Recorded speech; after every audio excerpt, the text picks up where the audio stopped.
మనుషుల జీవితాలను మార్చే గురువులు ఎన్నో మంది ఉన్నారు. కానీ శరీర శ్రద్ధ, భక్తి, సేవల్లో రెండో స్థానమే కాదు, నిత్యస్మరణలో మొదటి స్థానాన్ని పొందిన ఒక మహానుభావుడు ఉన్నారు. ఇతనే సిక్కుల రెండవ గురువు, శ్రీ గురు అంగద్ దేవ్ జీ. ఆయన గురించి అందరికీ తెలియని కొన్ని అద్భుత నిజాలు ఇవి.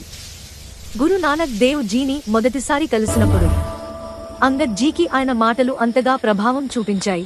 వెంటనే అన్నీ వదిలి సేవలో చేరిపోయారు. గురు అంగద్ దేవ్ జీ గురుముఖి లిపిని సమగ్రంగా అభివృద్ధి చేశారని మీకు తెలుసా?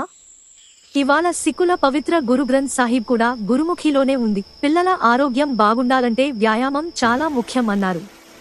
అందుకే ఆయన మలాఖడ వ్యాయామశాలలు ఏర్పాటు చేశారు. నిజమైన సేవ అంటే భోజనం, దానం లేదా మాటల ద్వారా కాదు, సమానత్వం కోసం జీవించడం అని గురు అంగద్ దేవ్ జీ చెప్పారు. ఈ రోజు మనం తెలుసుకున్నవి మహానుభావుడి జీవితంలో చిన్న భాగం మాత్రమే.